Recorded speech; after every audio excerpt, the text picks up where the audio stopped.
Hey, beautiful soul. It is the holiday season, and so I want to just record some quick little short episodes for you so we can stay connected during this time. The reason for that is because I know for some of you, this is a place that you come back to every single week. So these are some audio only recordings because I want to be able to still be in this space for you during this time where it's a little bit more quiet. Not everyone is going to be listening to the podcast, but the ones who are here, just you and me, we need this. I'm going to share something really personal on this podcast today around my life growing up. So when I was younger, my mum used to do shift work as a nurse, and my dad retired early, but my dad is originally from Germany, and so when we're living in Australia, he barely had any friends and no family here. So whenever we would catch up with family when I was a kid, it was always my mum's family. But my mum, as I mentioned, was a shift worker. And so in my childhood, there was maybe only a couple of Christmases that really felt special because my mum wasn't working. My dad wasn't the one who would make it special or cook something special. That was always my mum. And, he didn't know how to do Christmas. I'm not going to excuse his behavior either, but he didn't have the skills or didn't know how to do it because nobody really celebrated for him either. So, there's some generational stuff there, but Christmases were hard because I was living in Australia, obviously born and raised in Australia, and all the TV, all the women's weekly specials, all the magazines coming out. And as a kid, all the TV was showing, big families and big amounts of food and lots of presents. And I didn't have any of that. A lot of the time it was just me and my dad. And to be honest, we weren't even really doing that much. Once my mum was at work, and don't get me wrong, when she was home, if it was in the morning or the afternoon that day, she would make it special while we were there, maybe cook something kind of special, but it was just him and I. And it felt really lonely. So even though I have siblings, they're all significantly older and they're from my parents' previous marriages. So we didn't actually grow up in the same household together. So I have brothers from my dad's previous marriage and brothers from my brother from my mum's previous marriage, but it was just me and my parents growing up. And so I'm not going to lie, it was pretty lonely at times. And it felt heavy and it felt a lot. And here's the thing is that over Christmas times and things like that, if you had any of those similar experiences where maybe Christmas wasn't positive or maybe it didn't bring up good memories, maybe in fact it brings up some not so good memories of people fighting or stressing or, negative experiences. I've heard awful things from people of their parents literally giving them coal for Christmas, or the disappointment of receiving your school stuff for Christmas and not an actual toy or something like that. So I guess I just want to be here and go, if you're alone during this time, or you're feeling lonely, or not even that, I want to remind you that you can have all the most amazing people around you, but still feel lonely. Like you can be in a room full of people and feel lonely because you don't feel understood or listened to or heard or even seen. It just doesn't feel like you and your feelings and your thoughts matter or cared for. And that can really suck, that feeling. And I know that this podcast is often around business and career and burnout, but it's also about you as a human being. Because again, a little secret here, not so secret.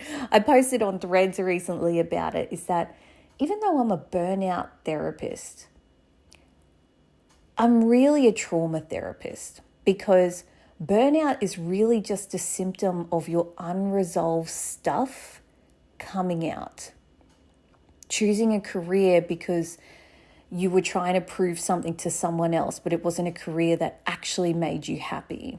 Staying in a workplace because you feel like you always have to go above and beyond because you don't feel like you're enough. Someone throughout your life made you feel like no matter what you did, you were never enough.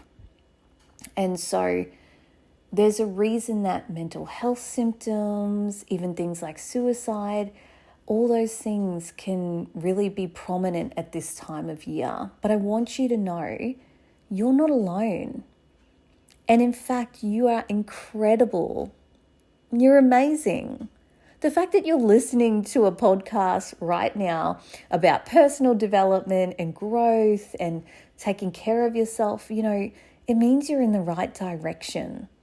Even if it doesn't look like that in your 3D reality right now.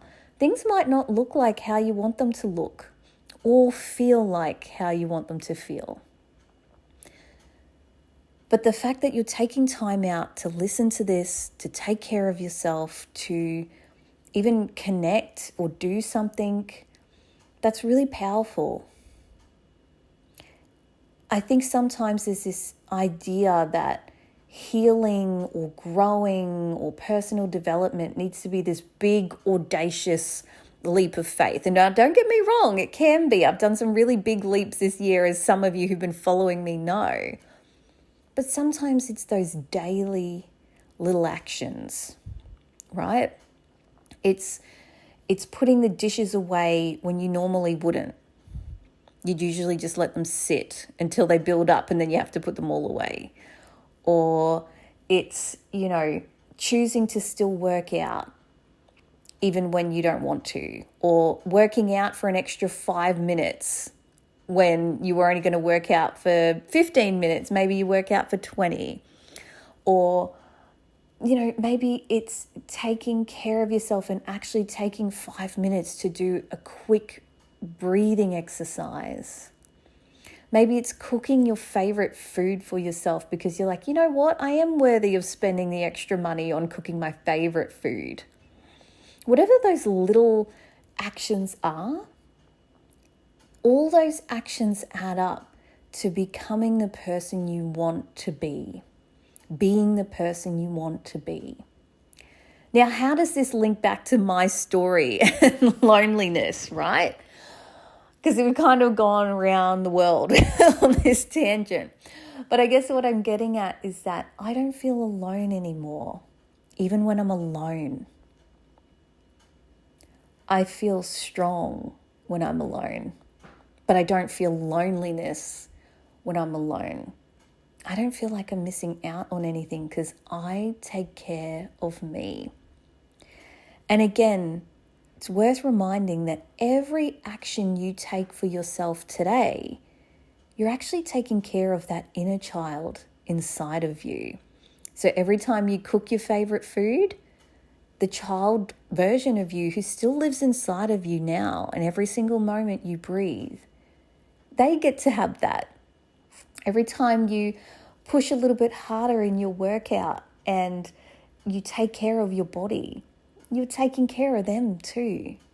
Every time you do that breathing and calm yourself and go, I am worthy, saying your affirmations, I'm so abundant, everything works out for me, changing your belief systems, you're actually telling them, hey, everything is going to work out for you. You're telling your inner child, everything works out for you. Everything works out for us. It might not seem like it or feel like it right now, but it will. It will. And so you're not alone. You really aren't. I'm here for you. You're here for yourself is what I'm getting at. all of the versions of you exist simultaneously. The future you, the past you, the present you. And so every time you take those actions, you're doing it for all of them. So literally, I visualize when I go sometimes to a meditation space I've created in my mind, I have a place where all the parts of me, and this is connected to IFS, which is internal family systems and parts work, but it's also just related to spirituality and psychology. But I have a place where I connect with the different ages of myself. Some ages were great in my life and some not so much. Things happened. But every single time I go back and I talk to those people and those versions of me, and I do things for myself in the present, I'm doing it all for them. And that's what heals, because that means that they're worth it. They're worth the effort of taking care of yourself and cleaning and putting yourself out there and dreaming your biggest dreams. So this is just a reminder, you're not alone. It's all going to work out. You should be incredibly proud of yourself for still showing up day in, day out, and listening to podcasts like this. It means you've got hope living inside of you. Trust living inside of you. Hope that things are going to blow up for you and be absolutely incredible. And trust in yourself and that things are actually going in the right direction. And so I'm really, really proud of you for that. All right, beautiful soul. I hope that you got whatever you needed from today, and to know that not all of us have, perfect journeys. Every single one of us has a story. There's no one that goes through life unscathed. But if you're here and you're listening right now, you should be so, so proud of yourself, because I know that I am proud of you. All right, beautiful soul, have a wonderful day, a wonderful week, and I'll see you in the next episode of Burnout to Brilliance. Bye for now.